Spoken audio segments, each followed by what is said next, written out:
Alrighty, boys, welcome to a brand new video. Thank you so much for stopping by. So it's probably a little bit too early for you guys to be watching content like this one. This is going to be pretty information heavy, but I think it's time that we start seriously talking about EA Sports UFC 5.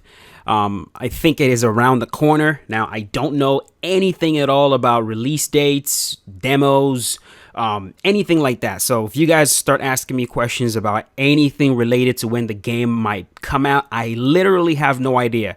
We've not been told anything, so I truly have no idea. But I do think the game, there's a very high possibility that we might see it sometime this year. I know that the game is already in development. They've already talked about that aspect publicly. And I don't know how far into development that they are at the moment, but I think it's time that we seriously start talking about every single thing that we want to see in EA Sports UFC 5, striking, grappling, in terms of stamina, career mode, creative fighters, just everything in general. Now, whether EA is going to listen, whether they're going to take up our ideas and suggestions, that is always up to them. But the most that we can do is we can put out the ideas out there. So I went ahead and I wrote this blog right here. This was actually published in March of last year. A few of you have already seen this. I posted this blog on Twitter, and I said that I was going to add on to it. I was going to keep adding on to it every single time a new idea pops up. Some of you have already read the blog. Some of you have already commented on it, as you guys can see right here. It is very information dense. Like I put a lot of time into this. I use GIFs, however you say it, to demonstrate exactly what the ideas that I'm trying to put forth are. So far, I have focused solely on striking ideas that I had, but the one that I want to focus on the most for today's video is parries.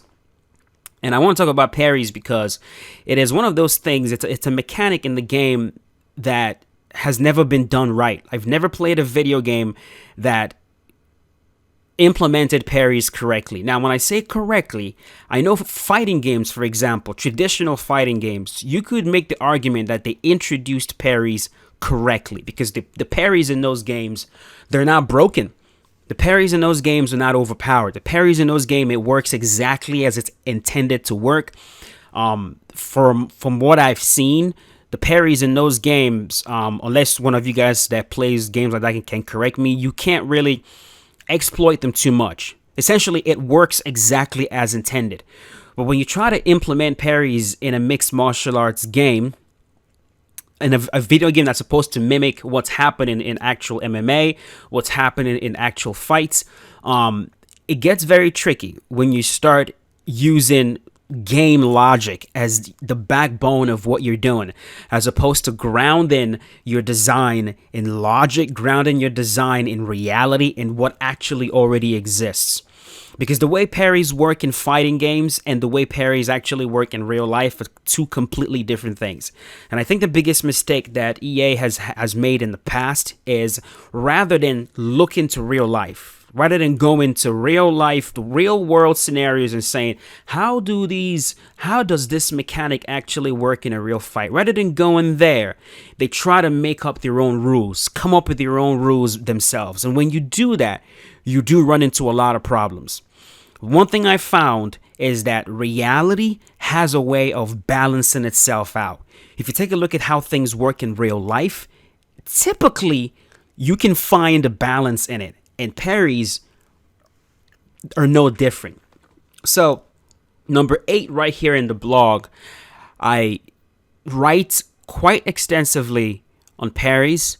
I talk about how I think it can be implemented in the game and how I think it can be done without ending up being broken or ending up exactly where we were before. Now, what I'm going to do with this video right here is I'm not going to go through every single point point by point, because I do want you guys to go read the blog. I really do. I'm trying to see if I can start writing a little bit more, especially in 2022. So for those of you that have the time to spare, maybe you don't have anything to do, just go check it out. I promise you it is going to be an interesting read. I space everything out properly so your eye is not going to hurt as you're reading it. You have videos in there to help you understand exactly what I'm talking about. And it is not going to be as long of a read as you think it is. And this is also going to open up an avenue for us all to discuss it. I want you guys to read the ideas I've put forth, and I need you to tell me as soon as possible if you agree with it, if you insanely disagree with it. Poke holes in them. I want you to poke as many holes in the idea as possible. Where do you see that it could possibly be broken? Because that's going to help us flesh out the idea. We can talk about it, we can debate it, and go from there. So the first thing that I did in this blog right here is I defined the parry, because in my opinion, until we all agree on what exactly is a parry, we're never going to be able to get to a point where we design a parry mechanic that is not broken. First of all, we got to understand what the hell a parry is. Now, parry was popularized by fencing.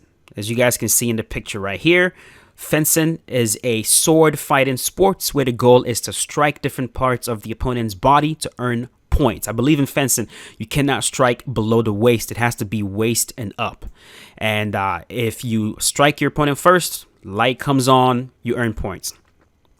In fencing, parrying is a very effective tool used to deflect an attack, allowing the defender some time to launch an attack of their own while their opponent is out of position. Now, the key word here is deflect.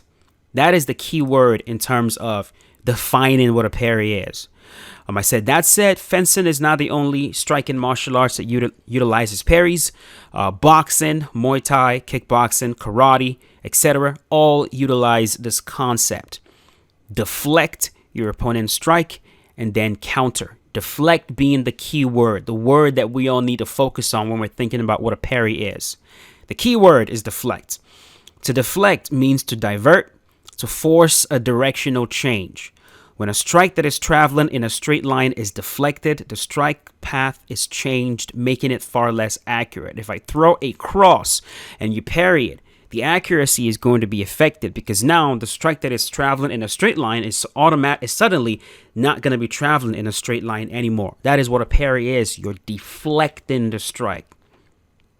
I focused a lot of time on defining this because, like I said, we all have to agree to what the definition is. We have to agree on that, because if we can't agree, we cannot even come up with the idea to begin with.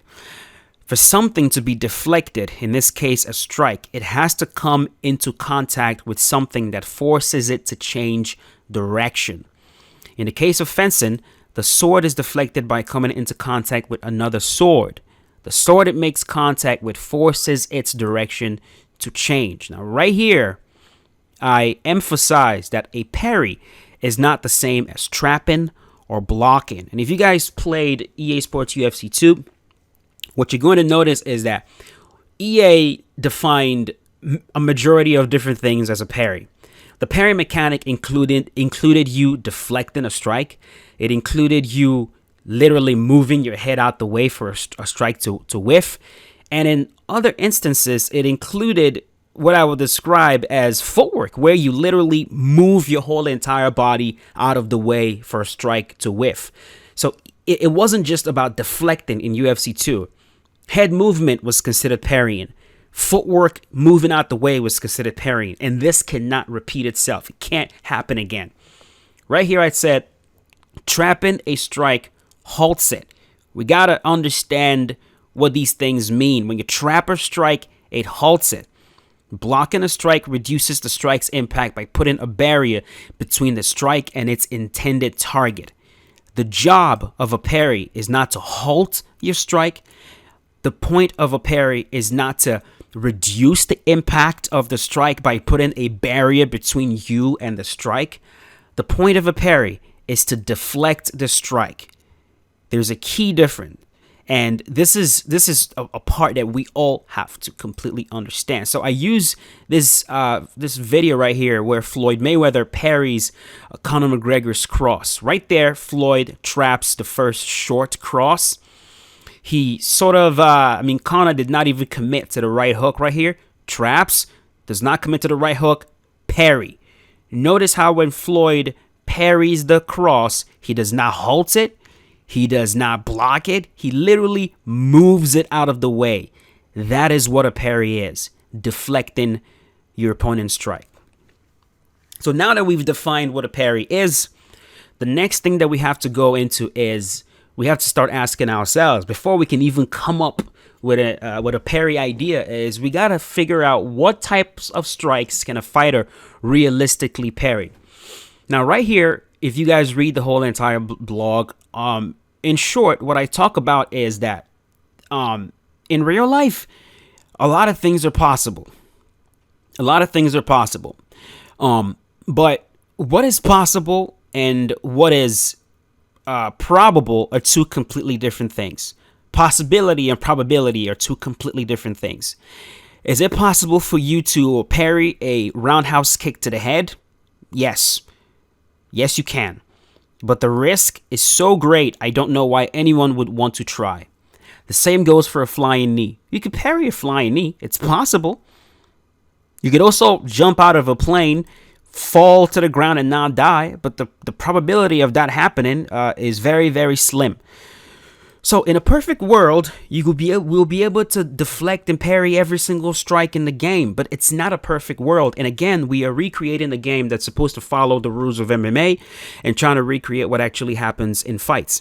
And if you watch mixed martial arts carefully, very rarely do we see fighters parrying high impact strikes like head kicks, flying knees, wheel kicks.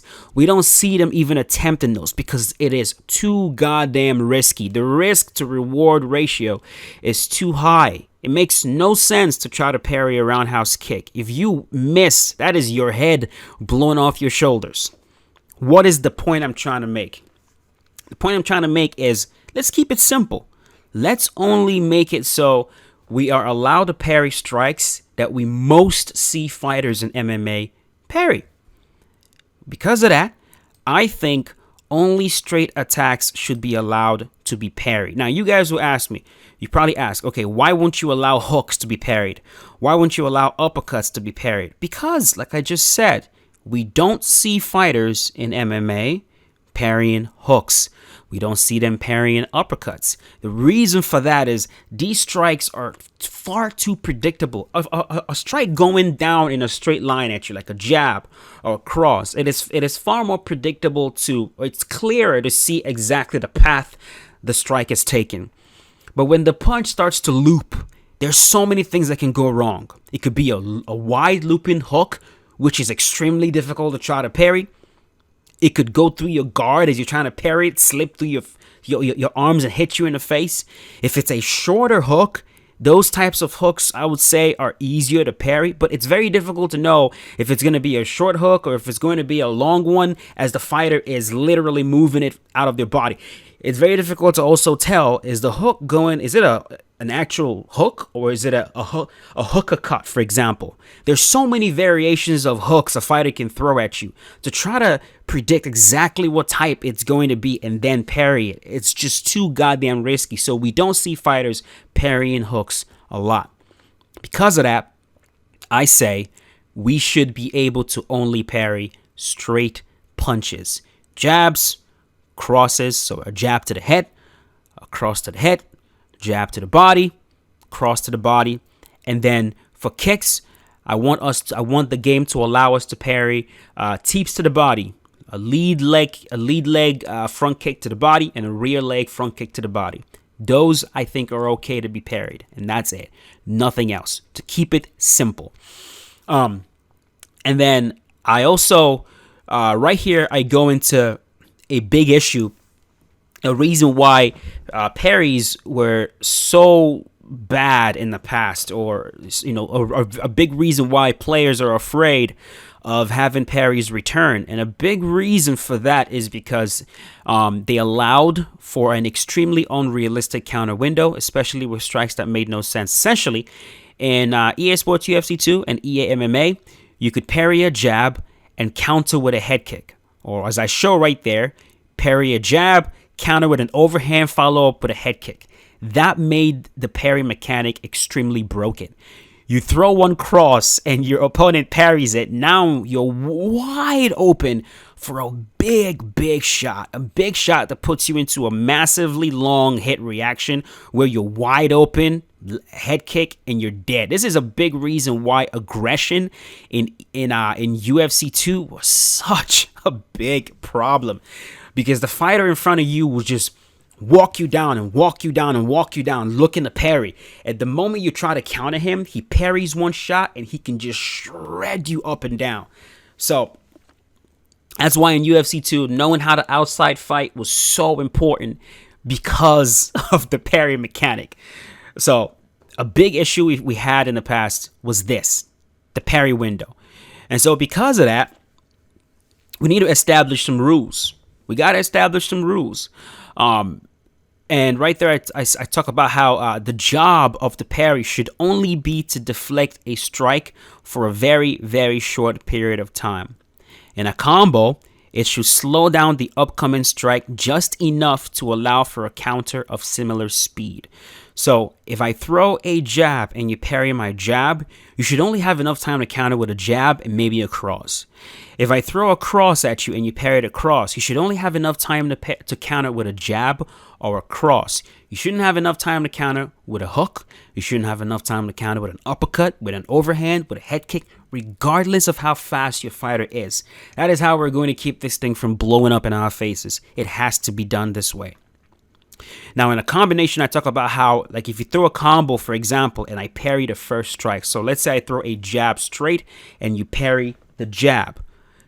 The combo should be slowed down realistically. It should be slowed down to allow you time to counter before my cross lands. But the slowdown should be barely noticeable. See, this is where your game starts to feel unresponsive and starts to feel stuck in the mud.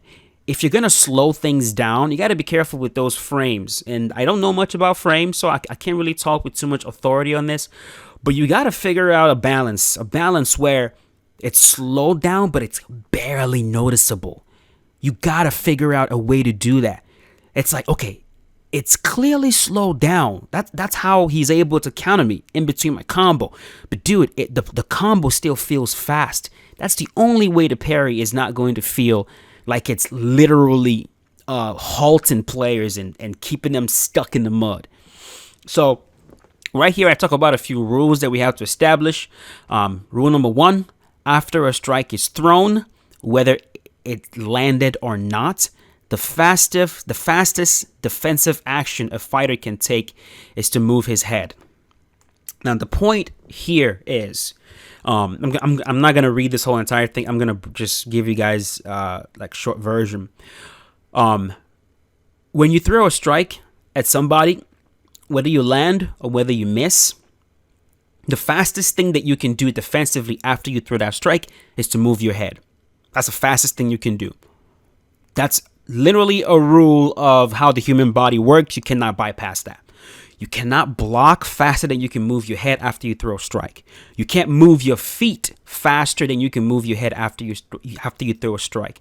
In fact, you can move your head so fast after you throw a strike that you can even move your head as you're throwing a strike. So because of that, it's very important that even after a fighter is parried, you need to allow us to move our head. This is to keep in line with making sure your game does not end up feeling stuck in the mud. You don't want players who get parried to feel like, oh my God, now I'm stuck. Now my fighter has been frozen. I can't do anything. No, you got to allow us to move our head immediately after we've been parried. If I throw a strike and I parry it, allow me to still move my head. That has to happen. The second action that a fighter should be able to take after they throw a strike or land is to move their feet. The third fastest defensive action a fighter can take after they throw a strike is to block. And then the last fastest defensive action the fighter can take after the throw strike is to parry. What that means is if I throw a strike, the slowest defensive action I can take is to try to parry. That's just how it works. If you guys don't believe me on that, we can absolutely sit down and we can argue that all day long. So, keeping that in mind, that's probably going to raise a question then. The question is, if players can move their head after their strike is parried, then what the hell is the point of having a parry system? If they can just dodge the counter after I parry them, why even bother parrying? That is a very good question that's absolutely going to arise from what I just talked about. And this is where I go into how exactly I think the parries should work.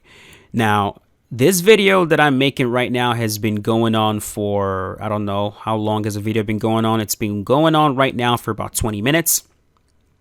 20 minutes is a very long time. So I think I'm going to stop it right here. And what I'm going to ask you guys is I want to ask you that you go and read this blog. I'm going to leave a link to it in the description below. I just wanted to introduce it. I want you to read starting from here. Start from here. Read exactly what I wrote. Try to digest it. And then as you're reading, try to come up with your disagreements. What do you disagree with? What do you like? What don't you like? And then we'll go from there. It's going to be a short read starting from here. I made sure to stop it right here. Again, it's going to be a very, very short read if you start from here. It's going to finally give you the actual idea for how I believe a parry system can be introduced without it being broken and for it to stay realistic. And then if you guys also have time, check out the rest of the blog. There's a lot of information here, a lot of things I think you guys are going to enjoy. And who knows, I might even make follow-up videos to talk about these other topics right here. But I am going to end it right here. Thank you so much for joining me in today's morning class. Hope you guys enjoyed. Professor Marshall is going to go and get some breakfast. But thank you so much. I really appreciate it. You guys are amazing. I'll talk to you guys in a bit. Have a good morning. Peace out.